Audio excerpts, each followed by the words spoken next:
Hello everyone, आज की इस वीडियो में हम डिस्कस करेंगे बीए प्रोग्राम सेमेस्टर 2 में अगर आपके पास इकोनॉमिक्स मेजर के अंदर है और सब्जेक्ट है बेसिक स्टैटिस्टिक्स फॉर इकोनॉमिक्स, तो इसका हम पीवाईक्यू और एग्जामिनेशन पैटर्न डिस्कस करेंगे। अगले 2-3 दिन बाद एसओएल के स्टूडेंट का एग्ज़ाम है, तो उसके बेसिस पर तो पैटर्न की अगर बात करें 90 मार्क्स का पेपर आएगा दोस्तों। आपके पेपर के अंदर टोटल 4 पार्ट्स होंगे। आपको पार्ट ए में से कोई 3 क्वेश्चन करने हैं और बाकी के 3 पार्ट्स में से 2-2 क्वेश्चन करने हैं। इस तरीके से टोटल 9 क्वेश्चंस हो गए। एक क्वेश्चन 10 नंबर का है, तो टोटल 9 × 10 90 नंबर का पेपर आ गया। अगर किसी क्वेश्चन के मल्टीपल पार्ट्स हैं तो वो सारे पार्ट्स अटैम्प्ट किए जाएंगे एक साथ, और सिंपल कैलकुलेटर आप लोगों का एग्ज़ाम्स में अलाउड है। ठीक है, एग्ज़ाम्स पूरा या तो इंग्लिश में दीजिए या हिंदी में दीजिए। तो हमारा पहला क्वेश्चन शुरू होता है पार्ट 1 का। What are the types of statistical applications, explain the elements of inferential statistical problems.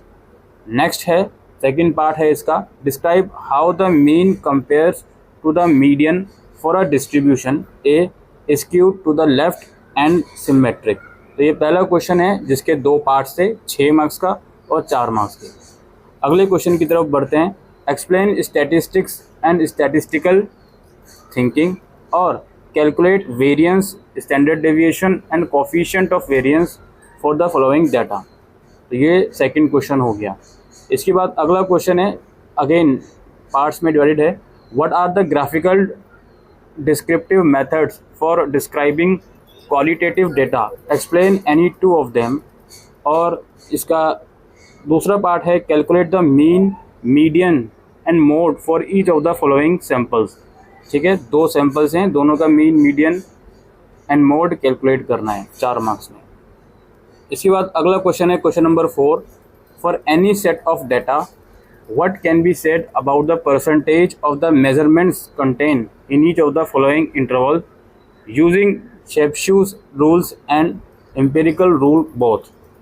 और बी पार्ट है, consider the following sample of 5 measurements, calculate the range S square and S, add 5 to each measurement and repeat part A। इसके बाद अगला question है दोस्तों, और अगला question हमारा पार्ट 2 से शुरू होता है। यानी कि पार्ट ए में 4 क्वेश्चंस थे जिनमें से 3 करना है। अब पार्ट 2 है, अब हर एक पार्ट में से आपको 2-2 क्वेश्चन करने हैं। पहला क्वेश्चन ये है, 2 dice are tossed, find the probability of getting an even number on the first die or a total of 8। Probability आपको निकालनी है। 2 डाई टॉस किए गए, प्रोबेबिलिटी निकालोगे कि क्या प्रोबेबिलिटी इवन नंबर आएगा पहले डाई पर, या दोनों का टोटल जो आएगा वो 8 होगा। इसकी क्या प्रोबेबिलिटी होगी, 4 मार्क्स का है। बी पार्ट है, a bag contain 4 white, 5 red and 6 black balls, 4 are drawn at random. ठीक है, एक बैग के अंदर इतनी इतनी कलर की बॉल्स हैं, 4 बॉल्स रैंडमली निकाली गई। अब आप प्रोबेबिलिटी बताइए कि 9 बॉल्स ड्रॉन इज़ ब्लैक, उनमें से कोई भी बॉल ब्लैक कलर की नहीं होगी। इसकी क्या प्रोबेबिलिटी है, और इसकी क्या प्रोबेबिलिटी है कि सिर्फ 2 ही जो बॉल्स आएंगी वो ब्लैक होंगी। यानी कि 4 जो निकाली है उसमें से एग्जैक्टली 2 बॉल्स जो होंगी वो ब्लैक होंगी। इसकी क्या प्रोबेबिलिटी है। तो ये क्वेश्चन नंबर 5 अगेन 10 मार्क्स का हो गया, 2 पार्ट्स में डिवाइडेड है। इसके बाद 6th क्वेश्चन है, A and B are 2 independent events such as P is equal to, यहाँ पर कुछ डेटा लिखा हुआ है, find the value of K, K की वैल्यू आपको कैलकुलेट करनी है। Then let P is equal to this, find the relationship between P, Q, R for the following cases. Cases यहाँ पे बताए जा रहे हैं। Events A and B are mutually exclusive, A is a सब इवेंट ऑफ B। तो ये इस तरीके से क्वेश्चन यहाँ पर हो गया 10 मार्क्स का। इसके बाद 7th क्वेश्चन है, for 2 events A and B, 2 events given है, find P A B and are A and B independent events. ये आपको बताना है। The content of urine first, second, third, fourth are as follows. Content यहाँ पे given है, इनके basis पर आपको कैलकुलेट करना है। फिर है, 1 urn is chosen at random and 2 balls drawn from it, they happen to be a white and red, what is the probability that they come from urn 1। ये आपका 6 मार्क्स का बी पार्ट हो गया। ठीक है, इसी तरीके से पार्ट बी खत्म, 3 क्वेश्चन थे, कोई 2 करने हैं। पार्ट सी होता है। पार्ट सी में पहला क्वेश्चन है, given the following probability distribution of C and D, C and D का कुछ प्रोबेबिलिटी डिस्ट्रीब्यूशन यहाँ पे गिवन है आपके सामने। आपको कैलकुलेट करनी है कुछ 3 चीज़ें। Compute the expected value for each distribution, standard deviation for each distribution और result of distribution C and D. ठीक है, 3 पार्ट्स हैं, 10 मार्क्स में। उसके बाद है दोस्तों अगले क्वेश्चन की तरफ हम बढ़ते हैं। 9th क्वेश्चन है, machine has 14 identical components that functions independently, it will stop working if 3 or more components fail. If the probability that the component fail is 0.1, find the probability that the machine will be working. ठीक है, probability बता दी कि machine fail हो सकता है, तो अब बताओ इसकी क्या प्रोबेबिलिटी है कि मशीन वर्क करेगी। 6 मार्क्स में।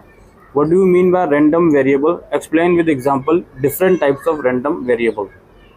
इसके बाद नेक्स्ट क्वेश्चन है दोस्तों, इसके भी 2 पार्ट्स हैं। Scores on a management aptitude exam are normally distributed with a mean of 72 and a standard deviation of 8. What is the probability that randomly selected manager will score above 60? Or what is the probability that a randomly selected manager will score between 68 and 64? Or write a note on the standard normal distribution. इसके बाद 11th question है, a random samples of 70 observations from a normally distributed population possesses a simple mean equal to 26.2 and a simple standard deviation equal to 4.1. इसमें कुछ चीज़ें calculate करनी है। Approximately 95% confidence interval form और interpret the confidence interval constituted in A, find the approximate 99% confidence interval form, और what happen to the width of a confidence interval as the value of confidence coefficient is increased while the sample size is held fixed. Or would your confidence interval of part A and C be valid if the distribution of the original population was not normal? ये हमारा question यहाँ समाप्त हुआ। इसके बाद question number 12 है दोस्तों, the paint used to make lines on road must reflected enough light to be clearly visible at night. Let this denote the true average reflectometer reading for a new type of paint under consideration. A test of this versus this will be used on a random sample of size and for a normal population distribution. What conclusion is appropriate in each of the following situation? Situation is mentioned here. 2 अलग अलग situation है जिसमें आपको answer देना है। फिर B part है, in a test of hypothesis dash versus dash a sample of n is equal to 50 observation process mean is equal to this and standard deviation is this, find and interpret the p value for this test, draw appropriate conclusion. इसी बाद अगले question की तरफ बढ़ते हैं। 13th question, what do you understand by power of test, how is the power of test related to type 2 error, और a t-test is conducted for the null hypothesis versus the alternative this over a random sample of n is equal to 17 observations. The test results are this. Interpret the p-value or what assumptions are necessary for the validity of the test, or calculate and interpret the p-value assuming the alternative hypothesis was this. इसके बाद अगले question की तरफ हम बढ़ते हैं, जो कि आई थिंक 12th क्वेश्चन हमारे यहाँ समाप्त हो गया। तो ये तो ख़त्म हो गया क्वेश्चन। ये हमारा आपके लिए डेटा गिवन है, जो टेबल वगैरह होती है आपके क्वेश्चन को सॉल्व करने की। ठीक है, तो हर एक पार्ट में से आप लोगों को पार्ट ए में से 3-3 क्वेश्चन करने थे और बाकी 2-2 क्वेश्चन पार्ट 2, 3 एंड 4 में से करने थे। ऑलराइट, तो यही इसी तरह का पेपर आएगा दोस्तों।